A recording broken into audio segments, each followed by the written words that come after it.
Hi, my name is Max Gagliardi, and this is the first of hopefully a bunch of future Talk.Energy directs. This is basically going to be a direct message where I talk directly to the listeners, and I'm hoping to release these kind of in between the main episodes of the podcast. A lot of reasons why I wanted to do this. I've got an itch to put out more content. On top of that, I feel like it would just be nice to talk somewhat unscripted and not in the interviewee format.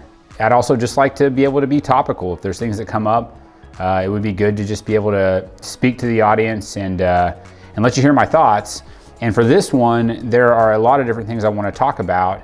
And I struggled at first to figure out exactly what I wanted to do for these. I felt like maybe I could have like a set format where every week I would come out and talk about maybe the prior episode that I just did. And I think that that could be good in some instances, but ultimately I didn't want to tie myself down to one set format and felt like, I'll just get on here and we'll talk, and hopefully this is valuable for people that want to hear more about what I've got going on, what I have in store for the podcast, maybe some topical energy discussions, and so forth. So this one I've got a rough outline of what I'd like to go through, and primarily just want to talk at the beginning about the format of this show. And so, as you can imagine, podcasts are very formulaic. We've got a set routine, and this one is going to be no different. So the plan right now is to release 2 podcast episodes a month. In reality, I'm recording more than that, and I'm hopeful that I can put out additional bonus episodes. I think it's probably going to be closer to 3 episodes a month, but I'm going to commit to 2 episodes. And then if it ends up being 3 or maybe some months 4 episodes, that's great. Those will be bonus episodes, but the regular scheduled format will be every other week on Monday, a new episode will come out. And the other thing I want to talk about is just the type of guests I'd like to have on, my goals for the podcast. There's a lot of different things that I thought about going through this, and I'm going to talk some later on about how I got to where I am. I've done some posts on LinkedIn where people have seen a little bit of the background of what kind of led up to this, but we'll talk about it more here in detail. For me, I think that I've tried to make this podcast in a way to where I can explore different topics and not just be siloed in the traditional things that I know. And so, for example, my background is historically on the midstream and the marketing side of the energy business, but and a lot of people gave me advice while doing this, and they said, look, you need to just stick with what you know and focus on the most niche thing you can focus on, because that's going to be what you're the expert on, and it's ultimately going to be what a lot of people were telling me would drive sponsorships and things like that. And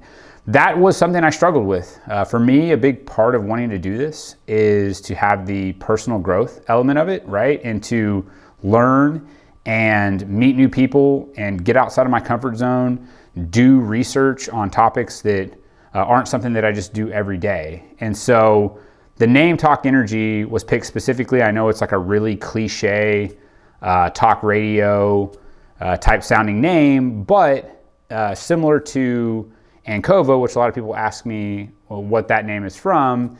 And one of the main responses that I give is, well, the domain was available and I liked the way it sounded. And it's similar to Talk.Energy. The Talk.Energy domain was available. I felt like the talk radio naming convention is something that is, very common, and it's also broad enough for me to explore these different topics in the energy industry without feeling like I'm pigeonholed into one specific niche. That was a big reason behind it, and that kind of leads well into the type of guests I'd like to have on the show. And so the plan is for me to bring people on that are not just oil and gas. I mean, obviously a lot of my network and background and friends and colleagues are oil and gas people, so that will certainly make up a probably fairly large percentage of the guests. But also trying to just expand out into all the different nuances of the energy industry. And that's what's cool about this business, is that there are so many different pathways that I can go down. And just when I started out thinking about guests that you could have on and the different types of interactions, at first I was worried, well, there's other podcasts out there and lots of other people are doing this, and there's a ton of guests that have already been on other people's podcasts, and there was this worry that maybe I wouldn't be able to find guests, or I would run out of ideas for topics. And as the further I think about this and the more I research it, I just feel like there are so many different types of guests and people, and I stumble across new people every day that I'm like, man, that person would be awesome to have on the show. So I think that the idea of keeping it relatively broad is something that I'm going to stick with, and it's something that will hopefully make for better content. And that is something that I did deliberately. And also with the name, I didn't want to, pigeonhole myself into naming it something related to oil or natural gas. And I just felt like having Talk.Energy would be fairly open-ended. That's the format. I'm also going to do Talk.Energy clips, or TE clips. And so you're going to have the Talk.Energy podcast, which will be ordered in numeric episodes. So you'll have like episode 0, episode 1, episode 2, etc. You'll have the TE clips, which is Talk.Energy clips. And what I'm going to try to do there is take just parts of the conversations that I felt were somewhat entertaining, and that I feel like for somebody that doesn't have the time to listen to a full hour-long podcast, the clips would be good for them to just digest a little bit of the interview.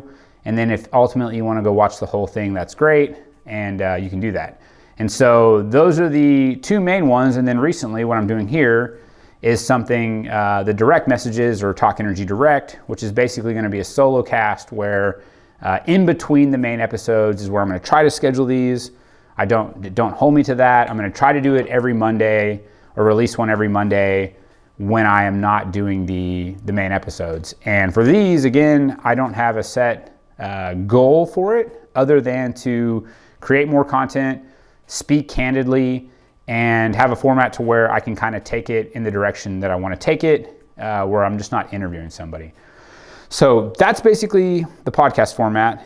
And what I want to talk about now is kind of why I'm doing this. And I'll talk about that some in some of the episodes. But the funny thing is I've never actually been on a podcast. I've never been the guest on someone's podcast. I'm sure at some point I will get to that moment where I am a guest on someone's podcast. But prior to doing this, and prior to this video, as up to this point, I've never been on a podcast except for the host. And so, it's one of those things where I've listened to podcasts for a long time, but would not have envisioned myself as somebody that would be doing this even probably 6 months or a year ago.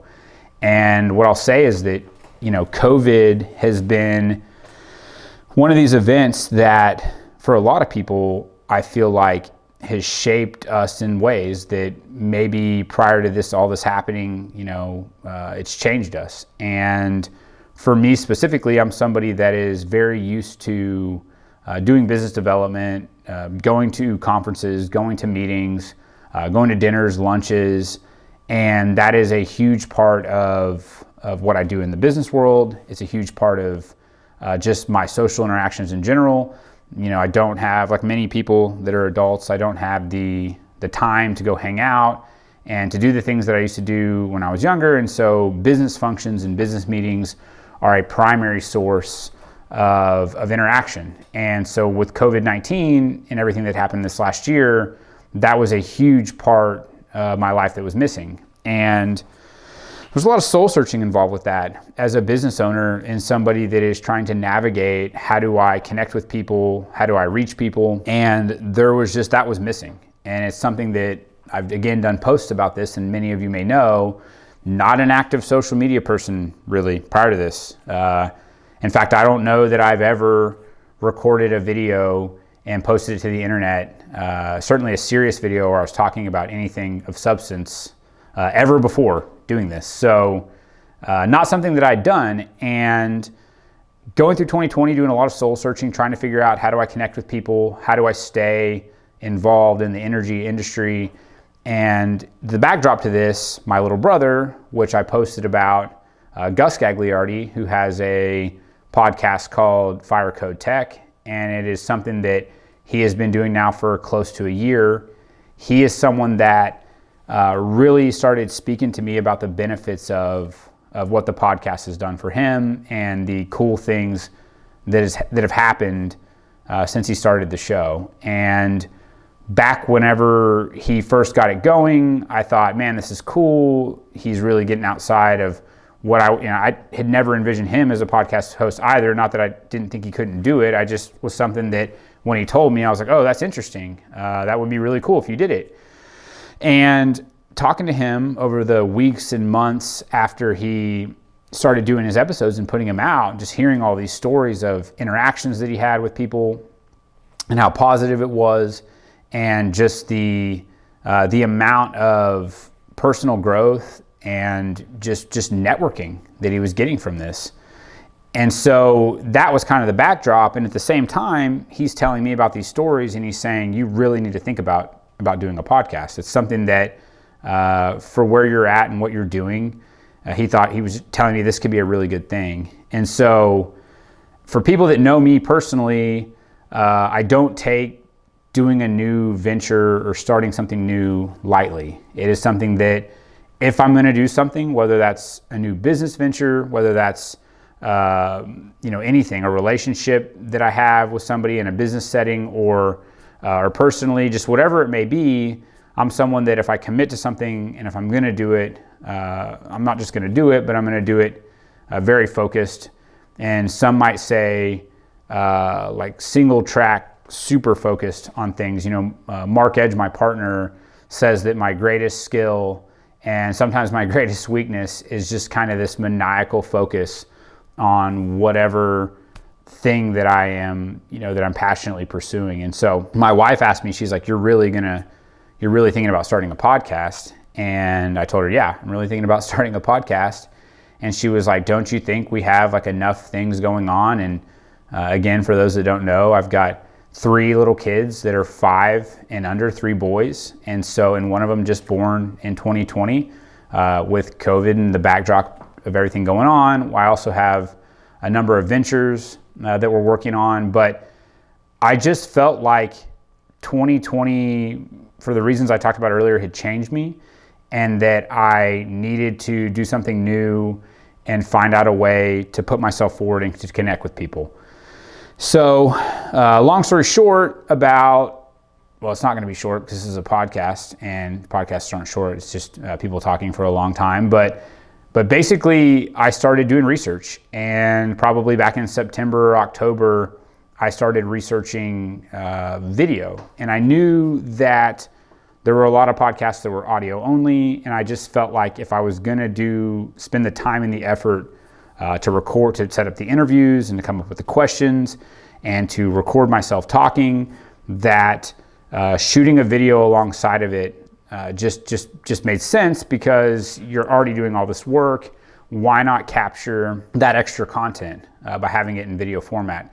And I know that the long form podcast format, for some people, they don't listen to podcasts that much, but they do click on YouTube videos and they watch video content. And so I felt like it's 2 birds with 1 stone, but at the same time, I've never done video. I've never, again, recorded myself talking on a video. So there was a learning curve, and it's hilarious because early on I recorded some just test run promos of me, talking into a camera, and maybe I'll release those one day, probably not. They're really hilariously bad. Not that this is that much better, but it took some getting used to. And even right now, it's taking some getting used to. But it just felt like, again, if I was going to go through the effort of doing all this content, that I should capture it with video, because it didn't seem incrementally that much harder. Lo and behold, incrementally, it is a lot of extra work, somewhat. But luckily today, in the modern technology era, there are so many resources. So step 1 was watching, and I'm not exaggerating, dozens of hours of YouTube videos, which you can go down the path of. There's so much research about streaming and about podcasts, and it's incredibly helpful. If anybody ever has any questions or wants to ask me about some of the resources I looked at, I've got it in my history on YouTube, and I've saved a lot of the videos for things like lighting and camera equipment.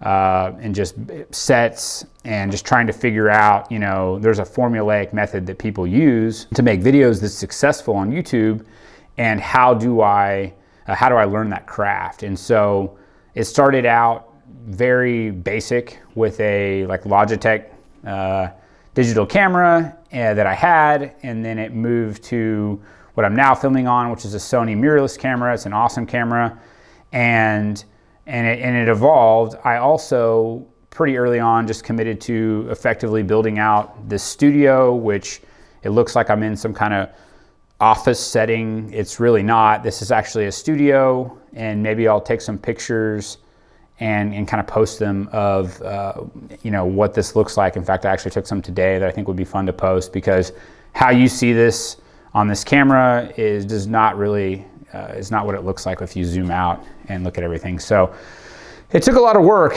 a lot of Amazon shopping, figuring out things like audio, things like equipment.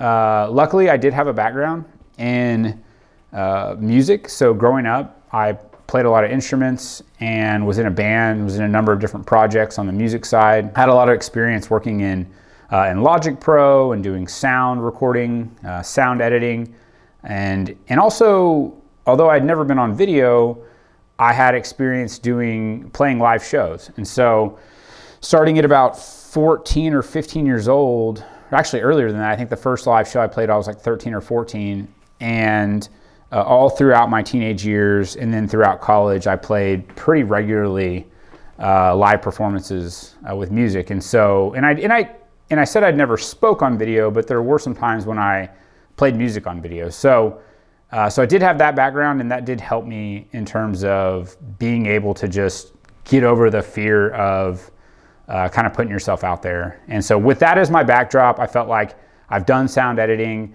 Video can't be that much harder.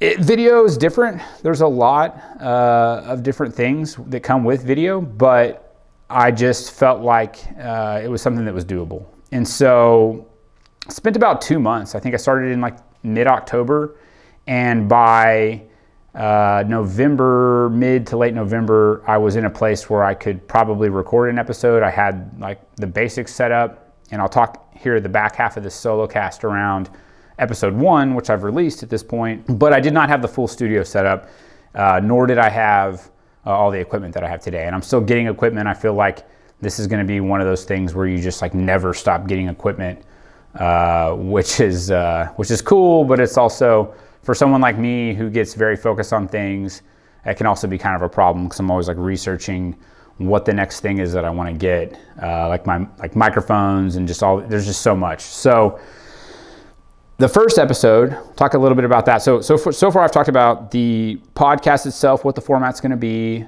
the types of, where I want to go with it. I want it to be fairly broad, covering the energy industry, talking to different people. To touch on that a little bit more before I move to episode 1, I'd like to do a lot of different things. I'd like to talk to leaders in the space. I've got a lot of really great friends and colleagues and mentors that I'd love to get on the show. For anybody that is watching this that I've asked to come on that hasn't agreed to it yet, you should definitely come on. I know this isn't everybody's bag, but I've got some amazing friends in this industry that I'm trying to get them on, because I think that they would be awesome. There's also some other things that I want to experiment with. I'm a huge history nerd, and I would love to do some historical oil and gas or energy. Actually, not even just oil and gas, just energy in general. There's so much history with energy, and there's some really cool historical things I could talk about as well. I just don't know what content people are going to want to have, or are going to want to consume. So it'll be an experiment. We'll see, the feedback that I get, and what gets clicks and what gets downloads. But ultimately, I'll probably experiment and try different things. So that's kind of where I want to go with it. It's sort of broad, but it'll probably evolve over time. So episode 1 was really interesting. It is an episode that I learned a ton in that episode. I didn't know virtually anything about mining. I knew very, very little about mining.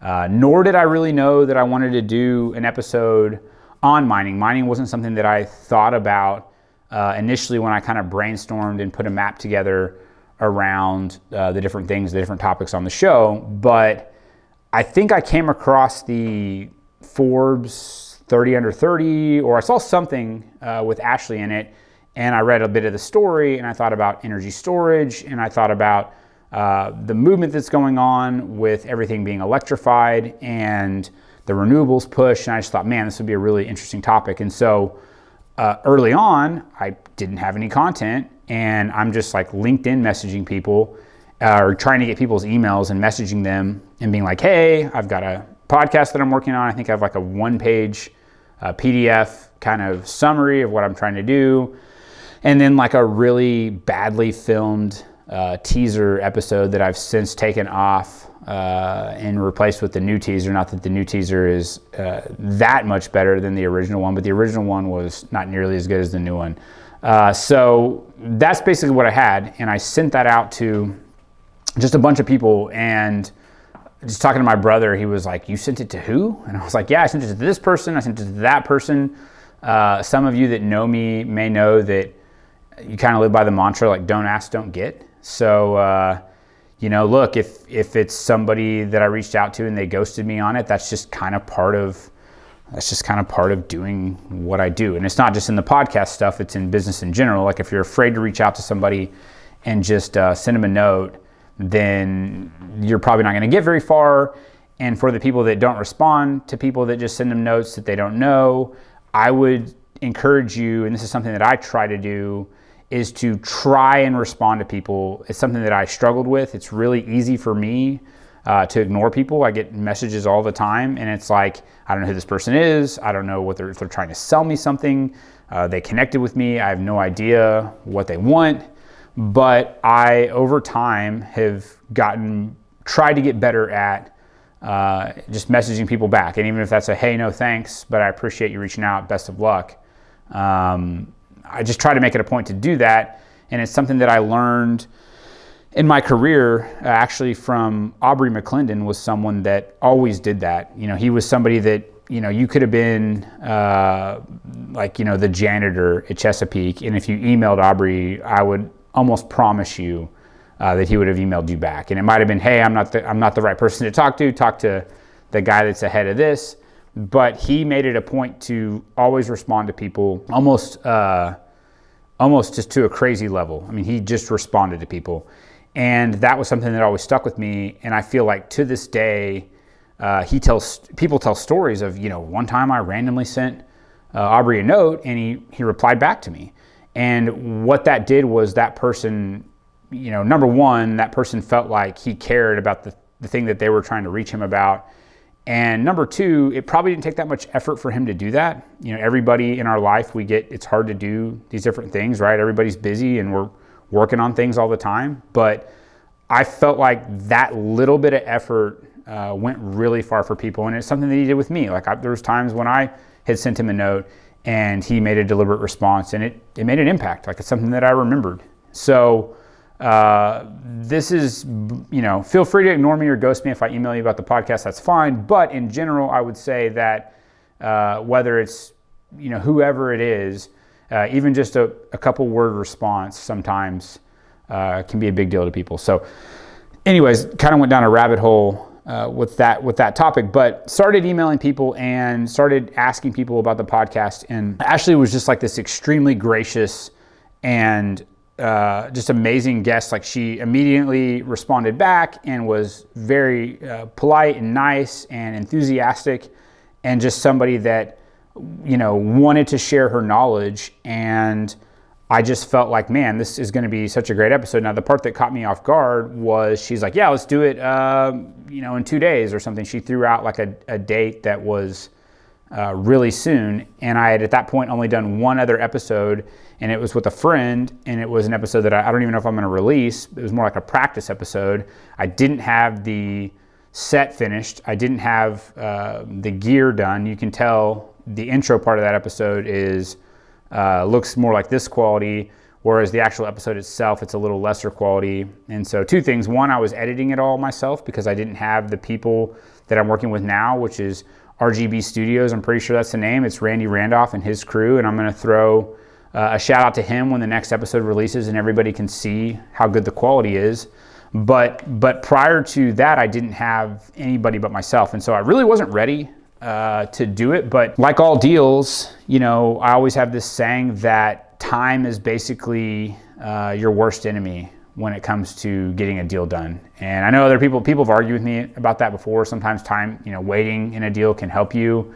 I promise, most of the time is your worst friend when you're working on a deal. And so because of that, when she said yes and she threw out a date, I just jumped on it and was like, yeah, let's do this. So she came on. I thought the episode went really well. I've had a ton of positive feedback. She is just a young and talented person that has all this knowledge. And I think the story of empowerment that she has in terms of that she's been put into this position and empowered to do the things that she's done is really incredible. And it's something that, you know, a lot of young people I feel that are passionate and that want to work hard if given the chance. Not that she didn't put herself in the position to have that chance, but she's just a great testament to the fact that young people that are driven and smart can be put in positions to where they can do really cool things. And so I think the episode turned out great, and I was excited to put it out. I ultimately decided to put it out first because it was one of the first ones I did, plus the studio looked different and I felt like that would make sense to put that one out first. So yeah, episode 1 is in the books. Direct Message 1 or Talk.Energy Direct 1 is almost in the books. I think I'm kind of winding it down here. I'm trying to keep these at 30 minutes or less. But this is the start of the journey, and hopefully the episodes get better as I go. Hopefully I get better as I go, and these direct messages get better as I go. And the last thing that I'll end it with is that, you know, in your career and in your life, there's always these mountains that we're climbing, right? And ultimately, I didn't have to do the podcast. Like, this isn't something that I necessarily want to, you know, that's going to be a business for me. It would be cool if this could turn into a business, but it's one of those deals where there's this story about Lewis and Clark, and they were on this, you know, this long journey, and towards the end of that journey, they got to the foot of the Rocky Mountains. And when they got to the foot of the Rocky Mountains, they saw this huge mountain, and I don't remember exactly where they were. This is a story from a long time ago that I heard, but they thought, okay, when I climb this mountain and we haul all of our gear and all of our equipment up to the top of this mountain, we will be there. Like, our journey will be done on the other side of this mountain. It'll be the Pacific Ocean, and we will have made it. And so, you know, they climbed the mountain, they hauled all their gear, and they got it to the top. And when they got to the top of the mountain, they looked out, and as far as the eye could see, it was just more mountains. And I can't imagine the feeling that they felt in that moment, but what I can imagine is how I think many of us feel in life, where you get to this point where there's this thing that you've set your sights on, or this goal that you have, and you or climbing that mountain, and you think, okay, once I get to this job that I really want, or once I, you know, pay off my house, or get to this level of success that I've put on this mountaintop, that'll be the end of my journey. And I think for most people, when you get to the top of that mountain, you kind of feel this sinking feeling. You feel a moment of relief that you're at the top, and then you feel this sinking feeling because you look out and it's mountains as far as the eyes can see. And so that's kind of how I felt in my life with the things that I've done. I've, you know, done a lot of, I've had some success, and I've done some interesting things, but, you know, ultimately when I look out, I still see mountains. And, you know, this podcast is just picking a path and picking another mountain and saying, I'm going to forge ahead, and this is going to be the next one that I climb. And I don't know what I'm going to see at the top of this mountain when I get there, if I ever get there, but I'm hopeful that I will feel fulfilled and good things will come along the way during the journey. So that's the end of the direct message. And if anybody has watched 30 minutes of just me talking, you're awesome. And please make sure that you subscribe and I guess hit the like button. I think that's what you're supposed to say during these. But I appreciate it. I appreciate any views. And like I've said in my other videos, I cannot wait to keep doing this. Thanks.